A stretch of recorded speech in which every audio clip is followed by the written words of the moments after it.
49 fertility centre మీకు అందిస్తుంది కేవలం 899 రూపాయలకి fertility assessment package. Mega power star Ram Charan ఉపాసన దంపతుల తొలి సంతానం క్లీంకార పుట్టినరోజు సందర్భంగా వేణుస్వామి చెప్పిన జాతకం వివాదాస్పదంగా మారింది. 2 ఏళ్ల క్రితం పాప జాతకం చిరంజీవి కుటుంబం రామ్ చరణ్ ఉపాసనల రెండో సంతానంపై గ్రహస్థితులను లెక్కకట్టి ఓ వీడియో చేశారు వేణుస్వామి. ఆ సందర్భంగా వారి జాతకంలో రెండో సంతానం లేదని తేల్చి చెప్పారు. అయితే ప్రస్తుతం ఉపాసన పండంటి కవలలకు జన్మనిచ్చారు. ఈ క్రమంలోనే వేణుస్వామి జ్యోతిష్యాన్ని బయటకు తీసి నెటిజన్లు తప్పుపడుతున్నారు. దాంతో వేణుస్వామి తాను చెప్పిన జాతకంపై యూటర్న్ తీసుకున్నారు. ఇందుకు ప్రముఖ జ్యోతిష్యుడు తేల్చి చెప్పిన విషయంలోకి వెళితే మెగాస్టార్ చిరంజీవికి మనవరాలు పుట్టింది. కొణిదెల వంశంలో లక్ష్మీదేవి పుట్టింది అంటున్నారు.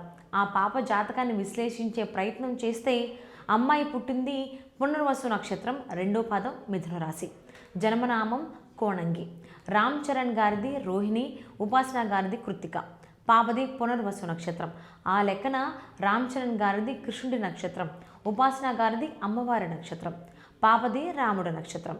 ఈ 3 నక్షత్రాలు దేవతా అంశం కలిగినటువంటి నక్షత్రాలు. అలాంటి నక్షత్రాలు వీళ్ళు పుట్టడం జరిగింది. ఈ అమ్మాయి పుట్టడం వల్ల మెగా కుటుంబానికి ఎలా ఉండబోతోంది అని చూస్తే పాప జాతకంలో గురు చండాల యోగం, అలాగే విపరీత రాజయోగం కనిపిస్తోంది. చిరంజీవి గారికి ఉన్న యోగమే ఈ అమ్మాయికి ఉంది. ఈ అమ్మాయి జాతకం వల్ల చిరంజీవి గారి కుటుంబానికి, కొణిదెల వంశానికి విపరీత రాజయోగం పట్టే అవకాశం ఉంది.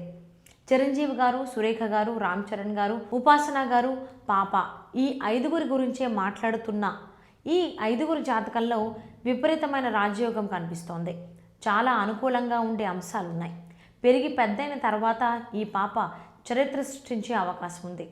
చిరంజీవి గారికి, రామ్ చరణ్ గారికి, ఉపాసన గారికి ఉన్నంత పేరుని మించి క్లీంకారకు ఉండే అవకాశం ఉంది.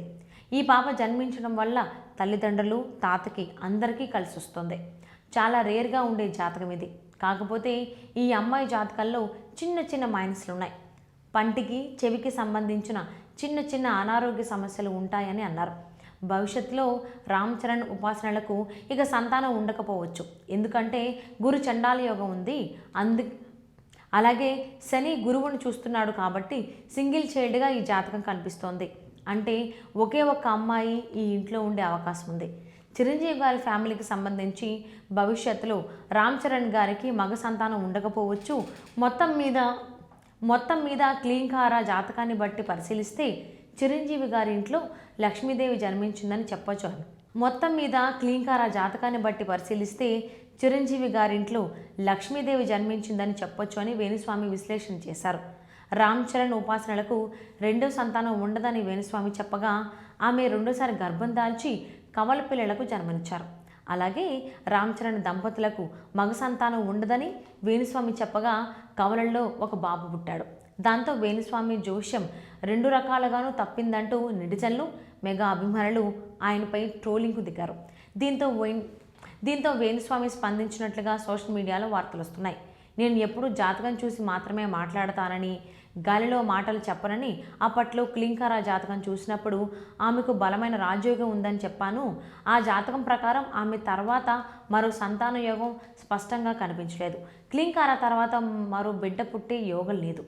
ఒక్క సంతానం మాత్రమే ఉంటుందని చెప్పాను. నేను చూసిన జాతక ఆధారంగానే చెప్పిన మాట. కానీ ఇప్పుడు కవలలు, బాబు, పాప పుట్టారు. ఆ మాటను వెనక్కి తీసుకుంటానని వేణుస్వామి వివరణ ఇచ్చినట్లుగా సోషల్ మీడియాలో ఒక వార్త చక్కర్లు కొడుతోంది. మరి ఆయన నిజంగానే వివరణ ఇచ్చారో లేదో తెలియాలంటే వేణుస్వామి స్పందించాల్సిందే.